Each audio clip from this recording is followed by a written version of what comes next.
Mér langar til að byrja á því að bjóða ykkur velkomin til þessa fundar og þakka ykkur fyrir að mæta. Þessi fundur að þessu sinni í samvinnu við Samstöðina og Bíóparadís, en fundurinn í röðinni til róttækrar skoðunar, en svo fundarið að byrja að komast til ára sinna. Nú, við verðum hér með þennan fund sem að líkur eigi síðar en 1:30, hugsanlega fyrr, það ekki bannað að ljúka honum fyrr, en hann stendur ekki lengur en það, hugsanlega bara til klukkan 1, við sjáum til. Nú síðar í dag þá verður kvikmyndasýning í Bíóparadís.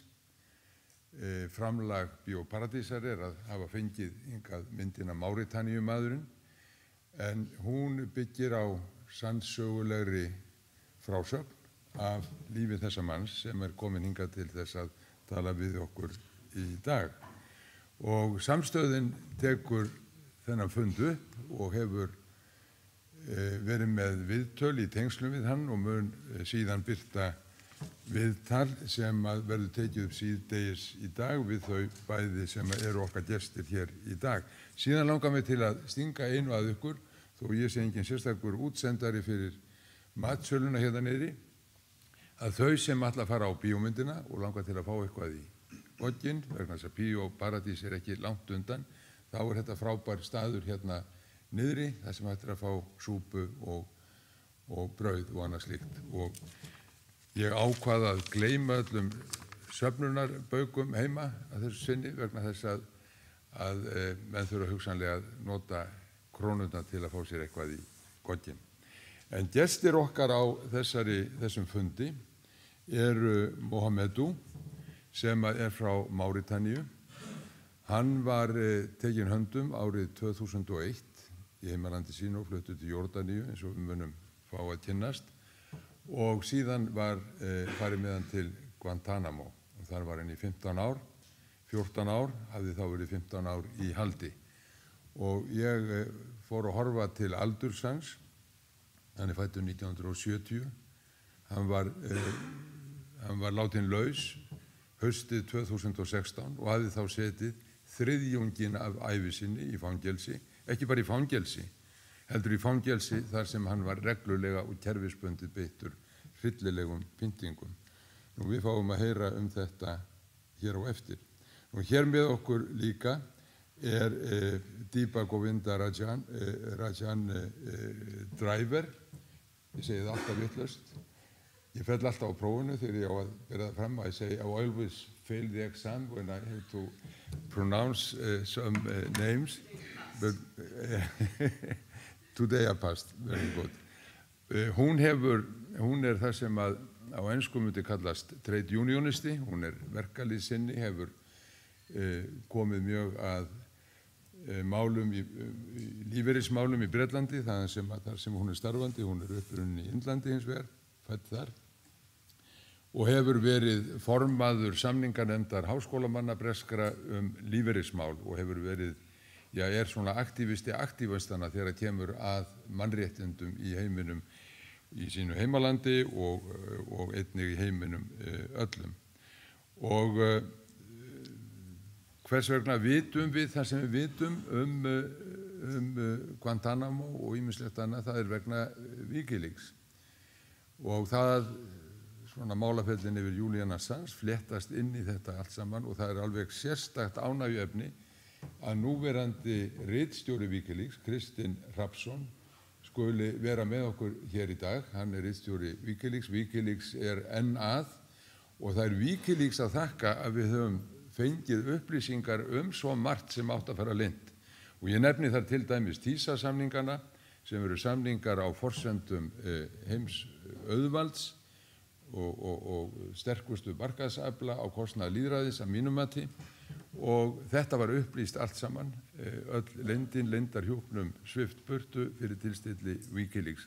En við munum heyra þetta allt saman betur hér á eftir. Við byrjum á því að heyra frá Deepa Driver. Ekki öruggara. It's safer. It's safer to leave the difficult one.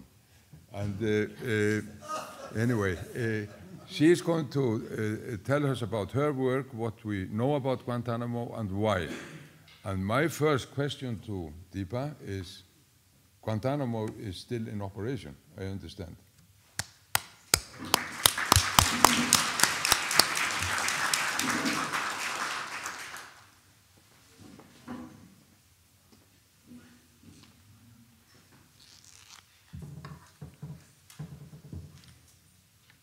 Thank you very much for having me here, and thank you, Ermendur, for arranging this event, and Vala for hosting us here. It is, of course, a pleasure to share a platform with Mohamedou, my friend and comrade. Since the end of the Second World War, the world's guardian of democracy, free speech, human rights, and peace has established over 700 bases, military bases overseas. It has engaged in countless real and propaganda wars. It has engaged in regime change. And it has deprived millions of people of their homes, their livelihoods. It has raped, tortured, and murdered people all around the world, all in the name of democracy, free speech, and humanity. And this behavior isn't one of aberration. It's systematic, it's brutal, it's relentless, and it's remorseless. And it is accompanied by a very sophisticated and successful propaganda campaign, and a bullying campaign as well. The propaganda and the bullying go hand in hand, that has silenced and terrified any critical engagement with what is really going on in the world. And this is because to maintain power, it is essential that people live in ignorance, even when the truth is the reality of their own world and their own lives, as we see live streamed every day from the unfolding genocide in Gaza. And firstly, my solidarity to the people in Gaza who are experiencing the brutalities and horrific suffering that they are seeing. And what is interesting about this is that language and expertise, whether it is legal expertise, psychiatric expertise, medical expertise, and of course, academic expertise, academics like me have contributed a lot, are all deployed to prevent us from seeing the truth. And the truth about Guantanamo is that people, 780 odd Muslim men and boys as young as 14 and a half, 15 children, were held for a prolonged period of time without charge, without trial, and tortured. And this is an Islamophobic effort, because the minimum criteria to go to Guantanamo is that you are Muslim. And many of the other criteria are very vague, because what's really interesting is out of those 780 Muslim men and boys who were taken to Guantanamo, treated, and we use language to pretend that something is not happening. The United States called them enemy combatants. And this word was used to prevent them from having the rights which are afforded to them by the law of war. And so they were not given things like prisoner of war status or other basic dignity, which are safeguarded in the Geneva Convention. And they were taken to a place which is essentially entirely under US sovereignty, but is treated as not being in the United States. And therefore, while US military commissions and other so-called judicial processes take place in relation to Guantanamo prisoners, they do not have real recourse within American law. So there is nowhere to go back to ask for justice.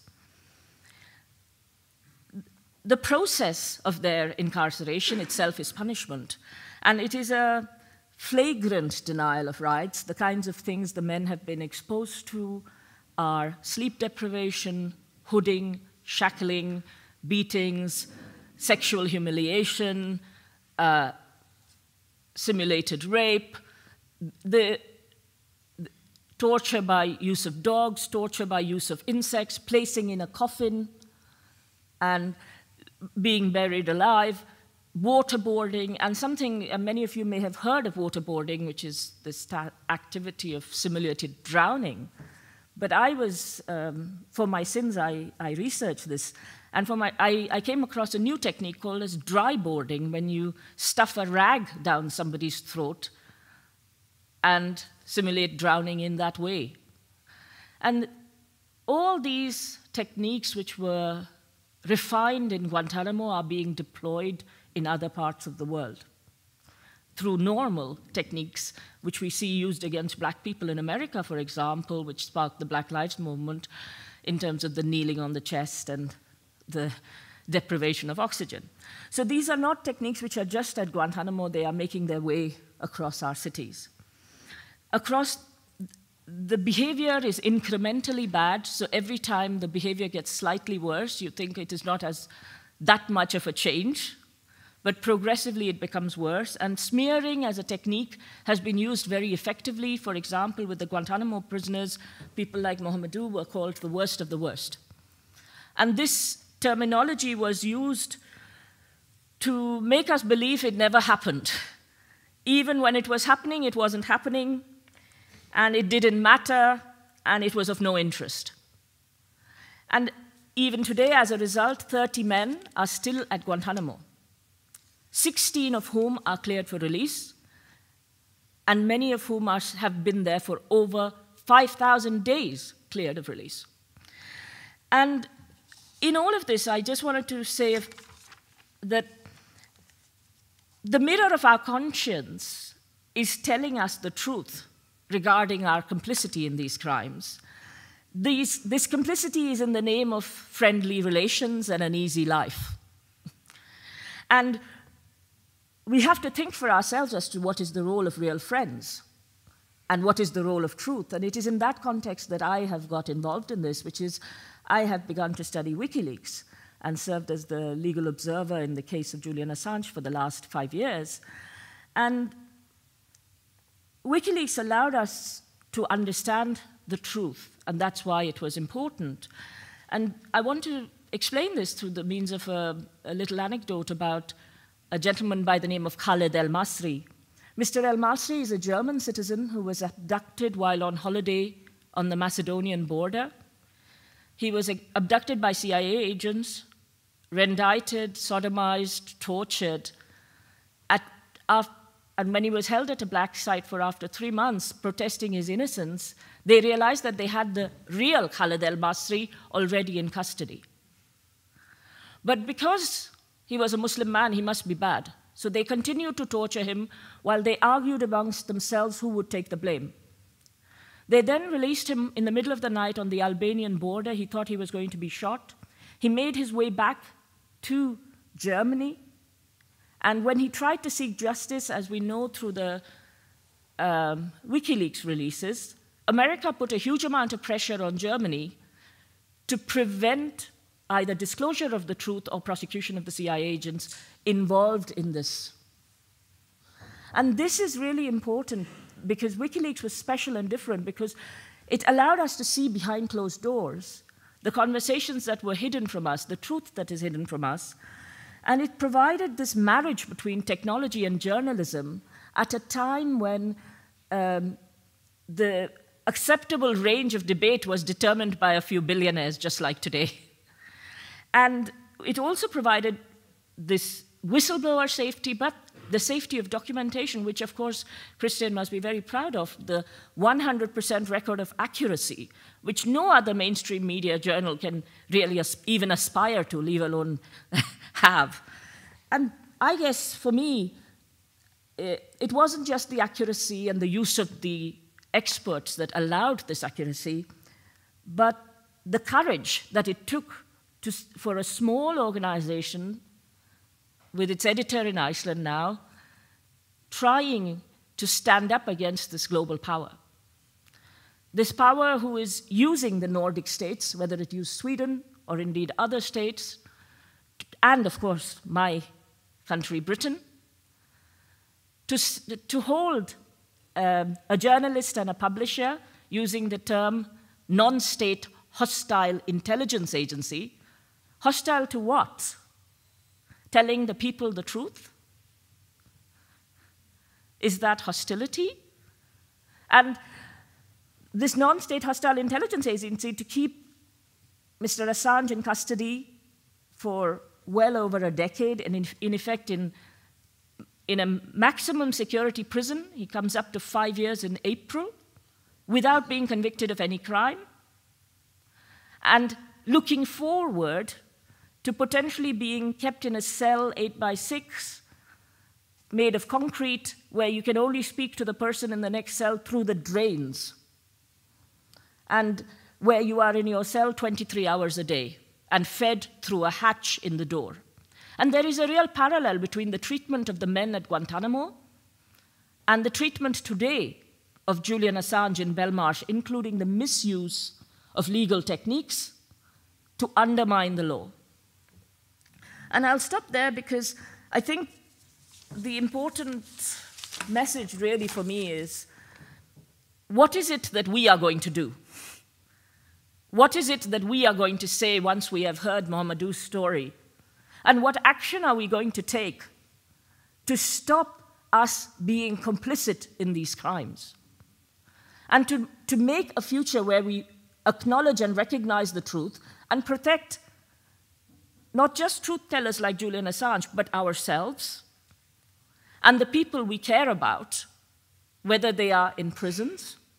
The several million incarcerated in American prisons are an example, but also whether they are ordinary citizens deprived of democracy because their governments are not doing what is in their best interest, but are acting in the interests of a rogue, bully state.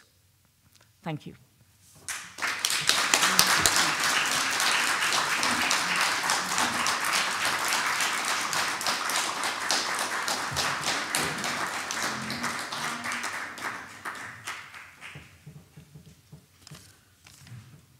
Nobody is alone with a person like that at his side. Thank you very much, Deepa.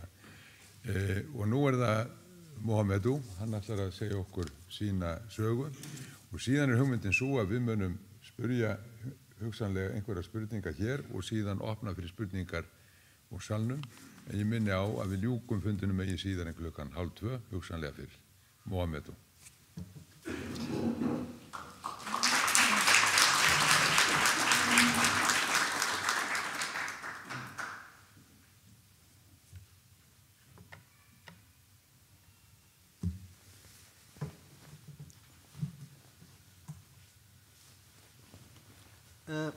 Hallo, allir. Ik anachter met að vera á Íslandi. Takk, Ögmundur.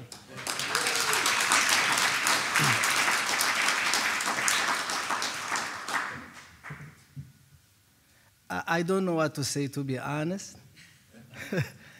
Because, of course, I have notes, but I don't know what to say because this is like a very beautiful dream for me. In 2010, two things happened in my life as I sat in my isolation cell. WikiLeaks came out with this collateral murder video, and I was allowed, after 9 years in prison, to have some limited access to information.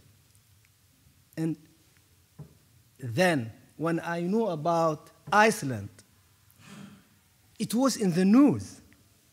And I kept hearing Iceland, Iceland, and I was, what the fuck is Iceland? And this is because there are brave people in this beautiful country who stood up for human rights. For people like me, whose biggest sin was that we were born in the wrong place.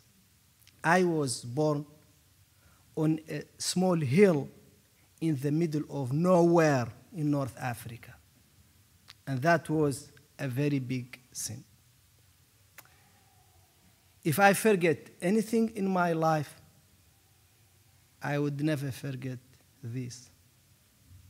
After the horrific events of 9/11, 2 police agents in plain clothes showed up in our house. It was during Ramadan time. Ramadan is a holy month in our calendar. We're supposed not to eat or drink, to think about poor people. But actually what we do, we stay during the day not eating, and then we stuff ourselves full during the night, and we party. So, and I was really tired, and I was getting ready. I was alone with my mother. And those 2 police agents, they came to me, and they asked me to come with them. They did not show me any reason for my arrest. And I was so scared. I was like shaking, but the fear in the eyes of my mother is not something I could describe in words. And this is cliche, but my mother was a heroine. My father died when I was 12 years of age, and she had 12 kids to take care of. And she was beautiful. You can see that by looking at me. But she refused to marry again. And I know at least one man who came to us and asked the kids, because it's a tradition to ask the kids whether I could propose to your mother. And then we said, yes, we want my mother to be happy. She said, no, I don't want to marry. And I could see the fear in my mother's eyes. She looked at me and she told me something I never forget. She told me, Mohammed, do you know why they want to arrest you? I said, no. She said, because you watch TV. I told you not to watch it. We grew up in a military dictatorship. And informed citizens are the real danger to dictatorship. The real danger to authoritarian regime that we know what's going on. And I repeat something that it's not original. There are no secrets in this world. There are only privileged information that only few chosen can have access to, but we don't have access to because we are not privileged. But there are no secrets. So what those people, with the help of WikiLeaks, exposed was not a secret to those who know about it, but we were not supposed to know because we are client kids. She healed her prayer beads, and she was like shaking, and I felt so helpless because I couldn't argue, because the violence of state is not something we could argue against, because those are orders, marching orders coming from the United States of America, the beacon of democracy, the leader of the free world, said, you can kidnap him.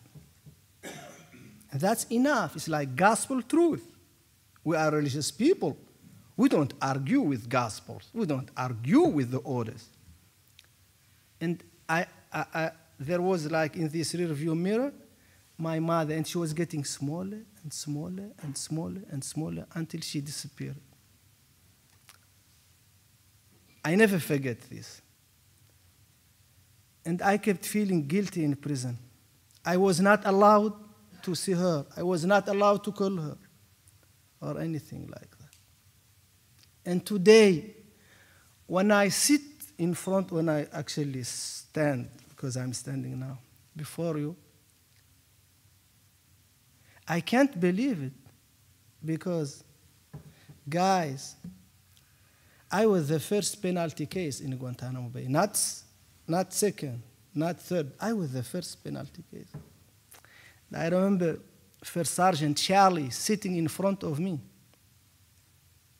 And he told me I was going to be killed.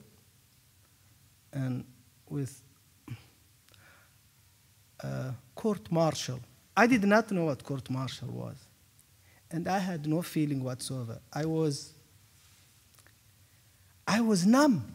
I had no feeling whatsoever. After so many months of torture, I did not know days, nights, and I was completely like just a vegetable. And knowing that they were going to kill me for something I know I didn't know. I'm not a journalist. I'm not WikiLeaks. I'm not my mother. I know I didn't do anything. And I know they have the power to kill me. That's a feeling I cannot describe to. Many years in a prison. They came to me, they told me, your mother passed on. In America, they have this very beautiful language, use language. They say, he passed on. They don't say he died. And they say, Patriot Act.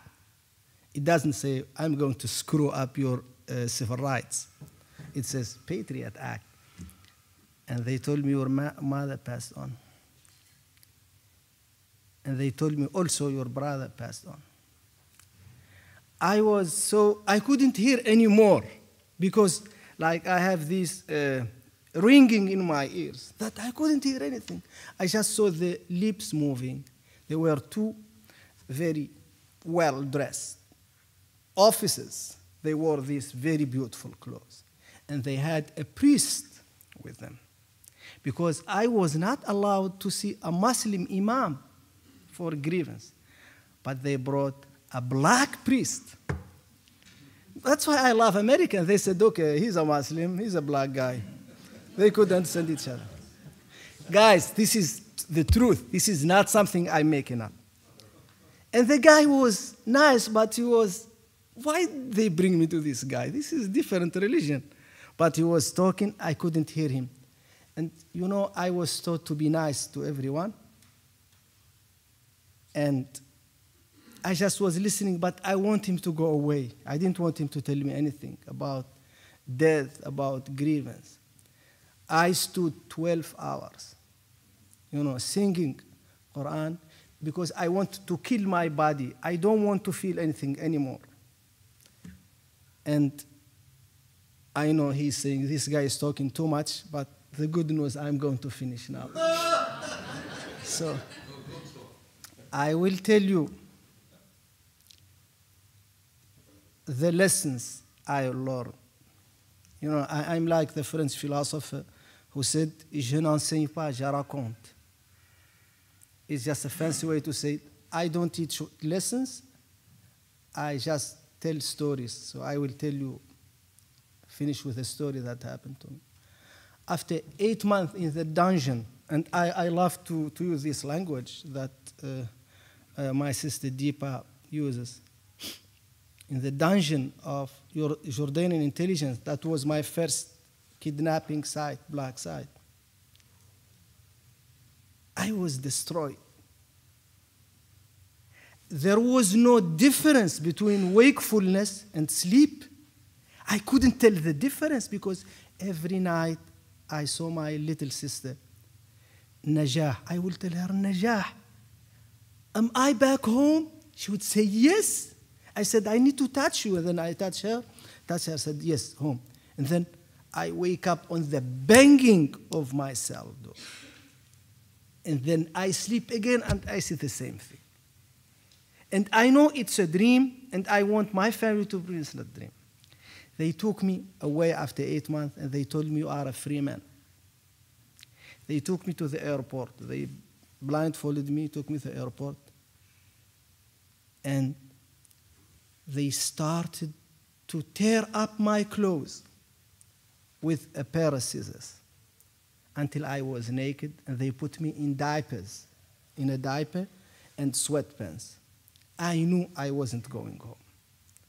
And I started to think about all the films I saw about horrific American prisons.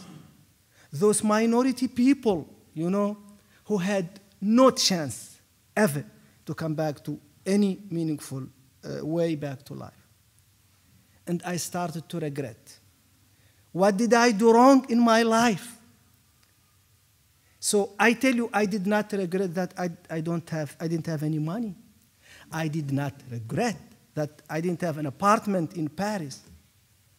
And I did not regret that those beautiful girls I met in college didn't want me. Because whenever I secretly fell in love with someone, and then it turns out they are not really in love with me. I did not regret this. I only did regret one thing. I wasn't kind enough toward people in general, like the people I meet, like my mother, my family, my friend. I wished I was kinder to them. And I took it upon myself to be a kind person no matter what. 5 minutes where they tore up my clothes and put me in diaper, children diaper, and sweatpants, changed my life forever. Tak Ali, tak Ogmundur.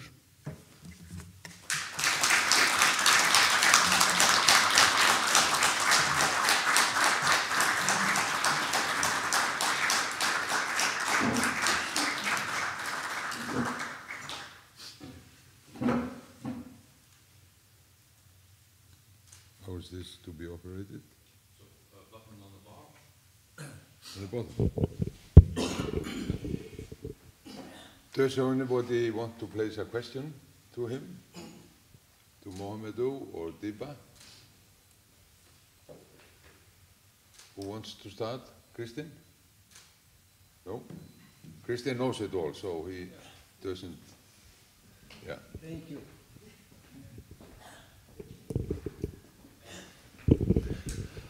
I'll keep this in English, if that's okay, for the benefit of our guests. Thank you, Ahmed, for this meeting.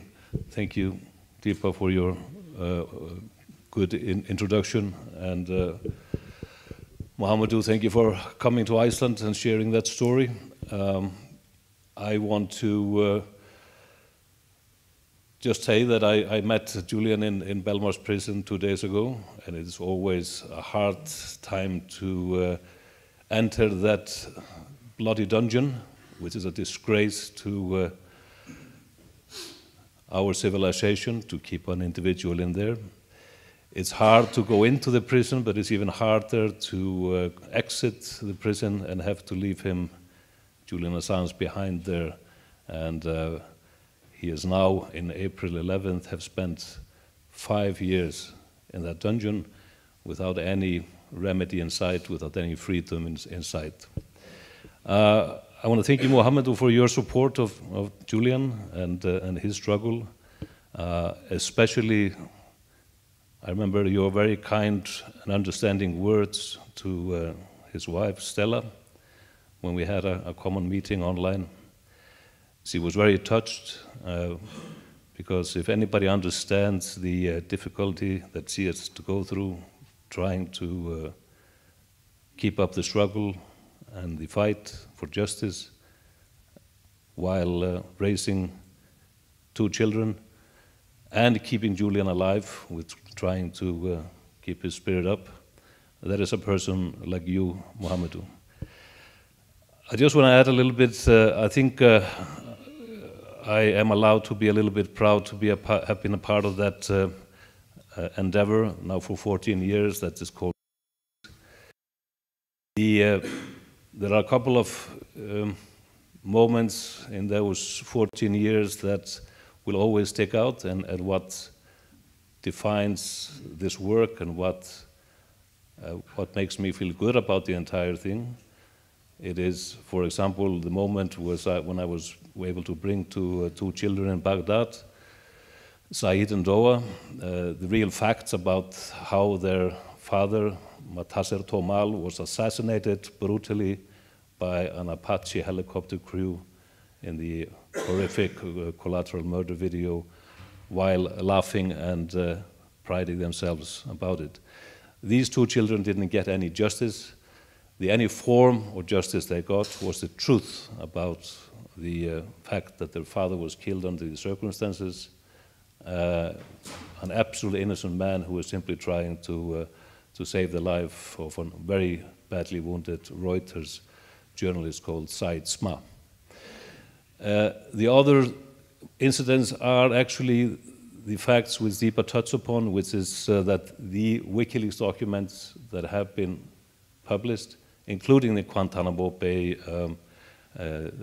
detainee briefs that were published in 2011, with the help and assistance and cooperation of many of the mainstream media, who then, of course, abandoned us and didn't want to have anything to do with us, including the Daily Telegraph, a right-wing British newspaper, and the Washington Post.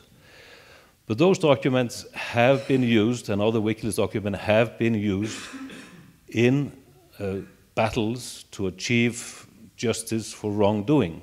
And they have been accepted in international court and local courts as documents that are valid because they're 100% correct. And that is absolutely something that I am proud of, that we have been able to provide proofs that have been instrumental in bringing people. Now, I wasn't going to have a lecture here, but I just want to thank you very much for coming out here and sharing your story here and taking part in the fight that we are now fighting, not just for the life of Julian Assange, but the future of journalism. And if I want to be grand enough, I think I can basically build on that. We're fighting for civilization.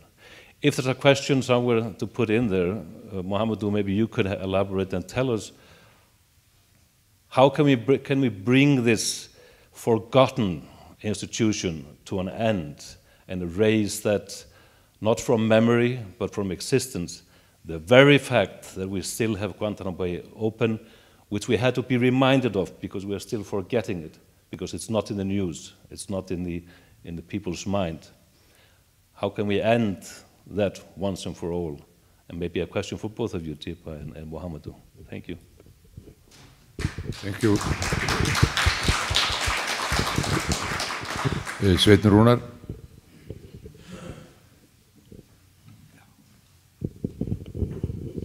Mohamedou, thank you so much for coming here. Thank you, Ömundur, for bringing him, and the speaker from Britain. Thank you so much for your speeches. It's not every day one hears a speech like this. But then back to Mohamedou. I have a question for you, actually. I have seen the film. I have never in my life experienced anything so impressive as your story. And my question is really, is there any way to explain the miracle? Because you are nothing but a walking miracle.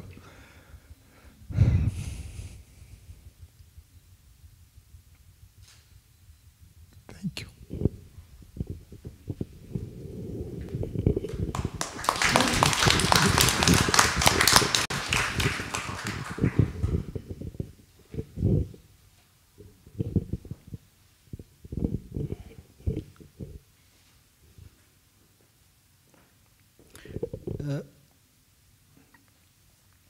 The irony is that only people who lost their freedom understand what freedom means. And I'm very humbled and very grateful, to Ömundur and Deepa who brought me here, because they have good life. They don't need to care about someone from Africa, And Christine doesn't need to care about people, because you guys, I presume that you have a lot of fish here. You can eat all your life, and you don't. But I think that, you are, in size, you are a small country, but you are very big, because you decided to defend people who are vulnerable, who cannot defend themselves. That makes a very big difference. And I'm not going to talk about the efforts of the like of Egmundur, because you guys know him, because I think he's a hero. And I think I really love American people because I got to know them. I remember I wasn't allowed to eat anything, and this guard came to me and he smuggled to me blueberry muffin. I never had blueberry muffin in my life. And I was very hungry and I ate it. And I even don't need to say anything.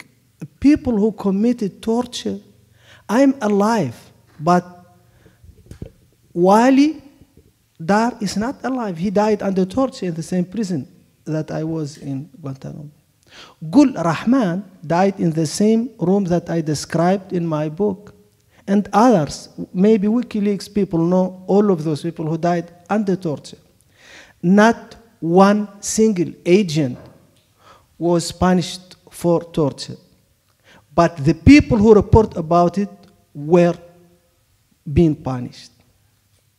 This is, I don't need to say anything, just see who is being punished, the people who talk about violation. And people who do violation, they go everywhere, including in your country if they want to, selling books and smiling and taking pictures. That's not what we want. We want just world, even for African people, And it's a mockery of human rights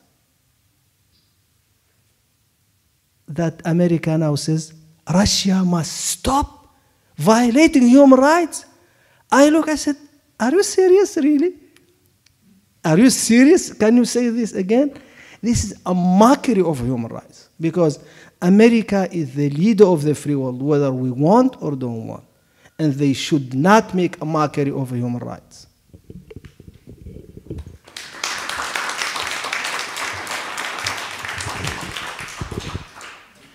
Yeah, yes, Deepa, one question. How do you know, or is there information on how many people at Guantanamo were convicted? Because this is what they were trying to do. Well, in order to keep us safe, while these 780 boys and men were taken, many of them kidnapped, and many of them sold, as we know from WikiLeaks releases, for bounties, for $500 or $50, sold and abducted and rendited and tortured. Less than 1% were convicted, and of those 7 who were convicted, 5 were a result of coerced plea bargains. And this is a very bad system in America, where on the one hand they show you either a life in prison or the death penalty, and on the other hand they offer you a plea bargain to agree that you are guilty of a crime you did not commit. And when you are offered this choice after being held in Guantanamo for years and years, it is difficult to refuse the criminality. I just wanted to answer Kristin's question, and I think it's really important you're here, Kristin, because we knew about Guantanamo before the WikiLeaks releases, and there were journalists who were mentioning it. And there had even been inspections of Guantanamo by the ICRC under conditions of secrecy, where even some of the prisoners were not shown to them. But what was really important about the Guantanamo Bay documents was the fact that the detainee assessment briefs told us how the men were captured, who they were. Imagine if your brother or sister was, not sister, it had to be a brother or father, was taken to Guantanamo. You did not even know they were there. There was no confirmation of identity. And it was only through the WikiLeaks releases that we know these were the men. And it is only through that restoration of dignity and personhood that WikiLeaks did, whether in the case of Sajjad and Dua in Iraq, or in the case of Khaled El-Masri in Germany, or in the case of Mohamedou and others. WikiLeaks was really important, but thanks for that question about how can Gitmo be closed, which is, I think, a really important question, because it is, I have a real concern that we in Iceland and in fact in many of the Nordic countries have a great support for transparency. We are willing to stand up to some extent, at least, for transparency, as long as the crime has been committed by the enemy state, whether it's Russia or China or Turkey or somebody else. But when it is one of our friends or allies, we are not committed to that transparency. And even those who are fully committed to the transparency, and I particularly remember Iceland in this regard, are not committed to taking action as a result of the information that is transparently visible to them. So there is a willful blindness and ignorance even when the documents are in the public domain, which is why, although the WikiLeaks releases about Iraq and Afghanistan and Cablegate and Guantanamo have been out since 2010, we have still had Libya, Syria, Yemen. And it is why the prison in Guantanamo is still open. And the only answer to that is political and social organization. Of course, the first step is transparency. But we have to firstly safeguard the whistleblowers like Chelsea Manning, David McBride, now in Australia, the first Australian to be sentenced. And he is the military whistleblower who revealed now verified Australian war crimes. Next week he is likely to, 12th, whenever it is next, he is going to be sentenced to a term in prison for telling us the truth. And we have to safeguard whistleblowers like them in the way WikiLeaks did and others did. And we also have to safeguard the journalists like Julian, who are being punished for letting us know the truth. So that is the first thing. The second thing we have to do is we have to stop the complicity of professionals. Professionals cannot say, journalists, academics, authors, lawyers, cannot pretend that their professional independence means they have to put crimes and the discovery of crimes on the same basis. So the real crimes are the war crimes. And we cannot say can be, oh yeah, we will talk half about the war crimes and then we will talk about how bad the guy is for giving the information to us. These cannot be put on the same scale. So that's the second thing. And the third thing really is to be engaged citizens. So if it is you putting a sticker on your car window saying, free Julian Assange, close Guantanamo, do that, if that's all you can do. If you can hold a screening of the film, of Hacking Justice, of Ithaca, which is the new beautiful Assange film, have a screening. And we know what 400,000 Icelanders can do if they put their mind to it. But they have to start somewhere, and we always start at one. And that one could be you. You don't have to wait for somebody else. So those are my answers to your question, Kristen.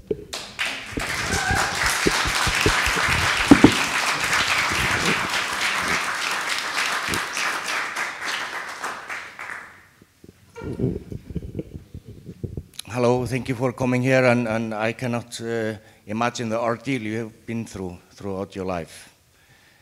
I can relate in a very small way because I've been innocent in Icelandic prison a couple of years ago. Didn't do nothing, but nobody cares. Who I talk to about it, lawyers, everyone else, nobody cares. And I think it's because I'm Icelandic, and at the time the people try to blame what happened in the world on few persons. But how can you, my question is, how can you deal with the anger? Because I had this anger, probably you must have had. Stay with the mic. What's your name again? Steingrímur. Steingrímur. Steingrímur. Yes.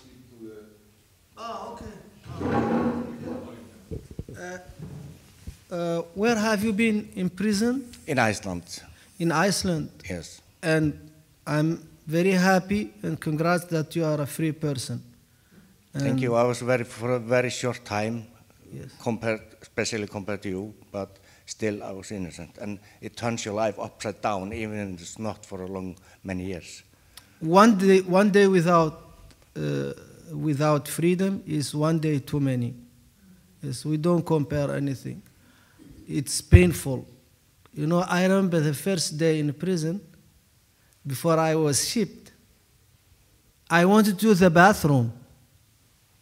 And it just occurred to me that I can't use the bathroom because they have to allow me and they have to escort me to the bathroom. Then I said, okay, this is not freedom. And and your question, how I dealt with? How did you deal with your anger you must have felt? I have no anger because my anger died in prison. Yeah, I mean, yeah, okay, so it went away. You must have dealt with it in somehow. Correct. I was very angry, you know, but my grandma taught me something I never forget, because when I was in prison, I forgot all my prayers. You know, I know all the prayers in the Quran because I know the whole Quran. But I forgot everything. I couldn't remember anything because of pain. And then I remember what my grandma told me. She told me, whenever you help someone, Allah will help you 10 times. So when you give someone $1, Allah will give you 10. And I checked with the bank. They said this is good investment. So, and every time I do a good thing, and then I decide to forgive all the guards, all the interrogators. And that was like a very big burden taken away from my back. I felt like I can fly, you know, just because I have no pain in my heart, no anger, no resentment in my heart. It's not easy. You know, I always give an example, like anyone felt like pain in a relationship? I felt a lot pain in a relationship. Anyone? Okay, you and I, and the rest are perfect, I can see. Yeah, or liars. So in a relationship, if you feel pain like breakup, you have two options. You can choose to forgive. Say, you know what, I feel the pain, but I forgive you. Or you can stalk them on Instagram. Stalking on Instagram is fun, but it costs a lot of energy. Oh, who liked her photo? I bet she already was talking to him before even we split. So, and then if you forgive, it's painful, but you start to feel the freedom, you know, and to be independent. And again, I feel very sorry, you know, for you, you know. Thank you.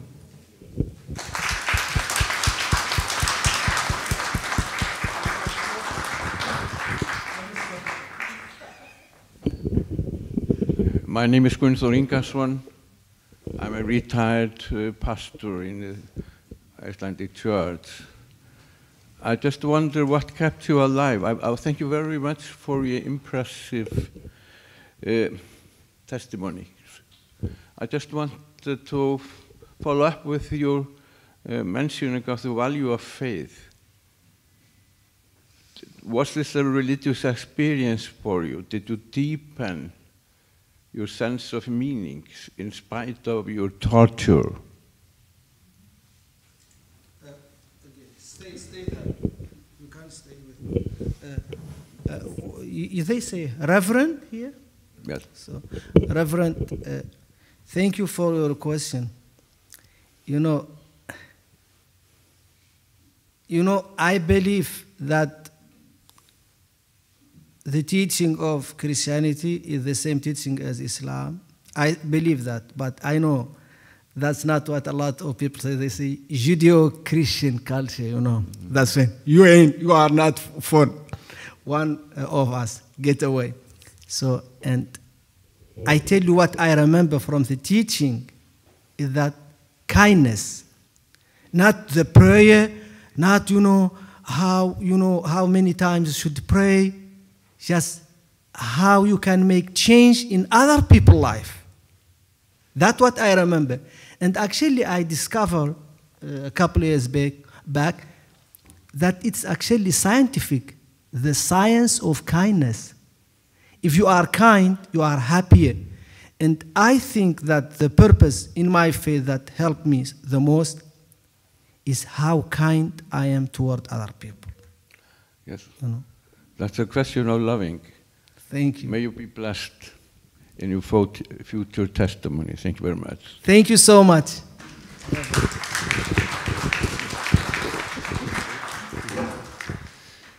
This might be a bit of a repeat, but I was raised in the United States, and I was raised in a very conservative, nationalist household, soldiers in my family.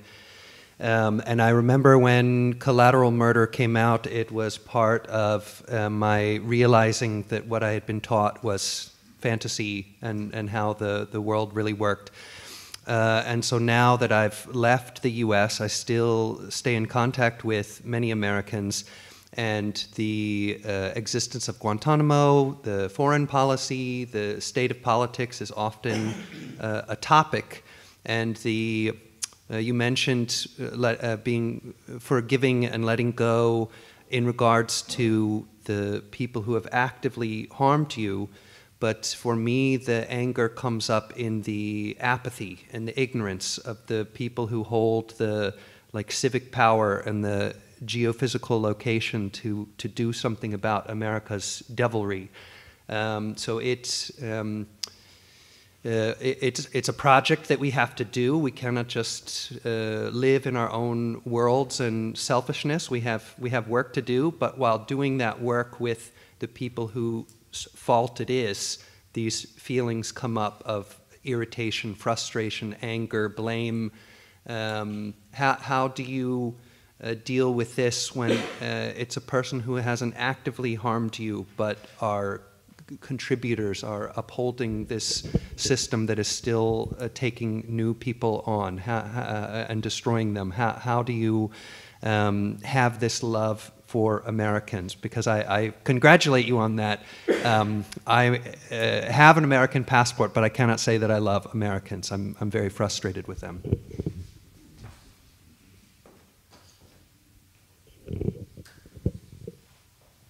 I go there. Now I get music to this. Oh, I feel so good now, so important. Thank you so much. I think people like you are the most patriotic people in my view. And one of my guard by the name of Steve Wood, he has very similar story of yours. He grew up watching these very conservative TV shows, like they only allowed to watch Fox News and this Christian television. 700 Club. Yeah. Yeah. That's what was running 24/7 in their house. And when he met me, we were discussing. I never told him I'm innocent or not innocent. I don't talk to anyone because in a prison, the CIA told me, whether you're innocent or not, it doesn't matter. You are screwed, And I digest that, and I accepted my fate. And when he met me, we were discussing, and it was a complete transformation for him.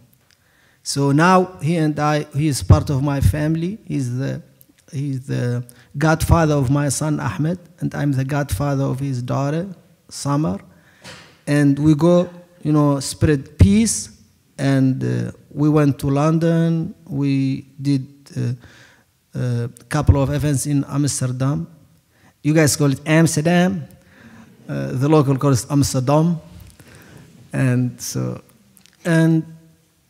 we want to change the world, with very little steps. Just like, Ogmunder, Deepa, and Christine.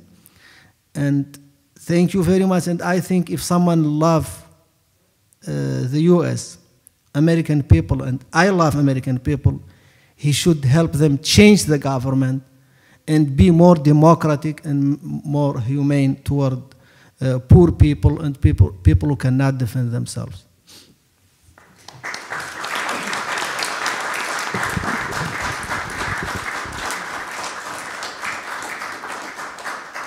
If there are no more questions, then some closing remarks by the two of you. Deepa? Thank you. I think it's been a wonderful range of questions. Thank you very much for having us. I just wanted to suggest a few things that people might want to consider, especially in answer to your question. One is to, just as they dehumanize people like Mohamedou by calling them the worst of the worst, it's really important we humanize them. Let's talk about it. Let's not pretend it doesn't exist. And let us talk, and many of you may be on the left in this room, and I specifically urge those of you who are on the left to start talking outside the left, to people who are not in our bubble, and to stop doing identity politics and focus on the real things that affect ordinary people. And lastly, I guess, inspiration from Kristin and Julian, who is now, unconvicted of any crime and suffering, and from those who, like Daniel Hale, who has just come out of prison, I'm happy to report, he's the drone whistleblower, and people like Chelsea Manning and of course, Mohamedou, because this beautiful conversation is possible, and I use your word beautiful, it is really a beautiful conversation, is only possible because courage is contagious. And your courage is contagious. And yeah, that's it from me. Thanks.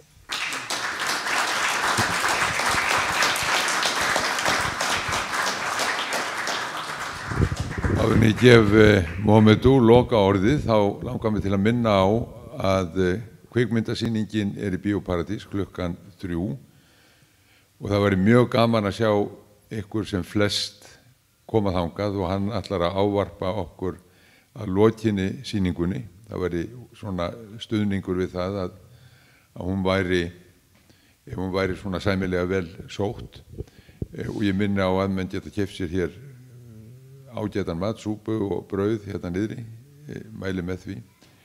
Engra hagsmuna gæta, lofa því í þessu. En aðeins eitt, mér langar til að svona minnast á eitt að því að koma upp í umræðunni. Það David McBride sem var vísað til í Ástralíu. Ég tók þátt í fundi ásamt Deepu og fleirum daginn með honum og þar sem hann beið þess að vera leiddur fyrir rétt. Og hann á yfir sér fangelsistóm og að því að menn voru að tala hér hægri og vinstri. Þessi maður stendur til hægri og kemur úr íhaldssömu umhverfi, gekk í herinn í Ástralíu og vildi láta gott af sér leiða að því hann taldi, fór og barðist í Afganistan og síðan fór það að renna upp fyrir honum að það sem að sagt var af stríðsvettvangi var bara alls ekki rétt og það voru birtar skýrslur sem voru bara alls ekki réttar. Þær voru byggðar á legum og hann ákvað að upplýsa þetta, ekki vegna þess að hann væri orðinn anarkisti eða sósíalisti eða neitt slíkt, heldur hann langaði til að vera heiðvirður borgari og taka ekki þátt í svona legum.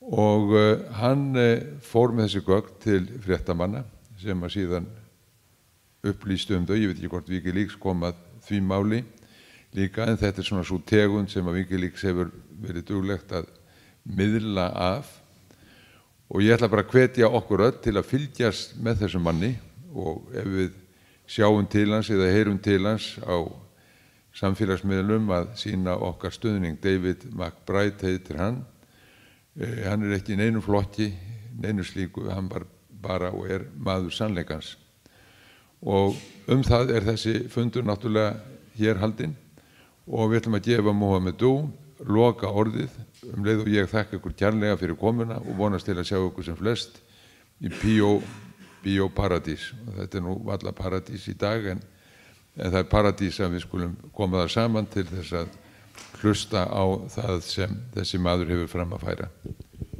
Final few words.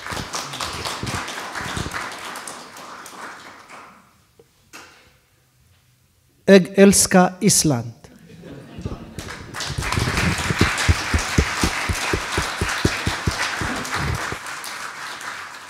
Fundi slitið.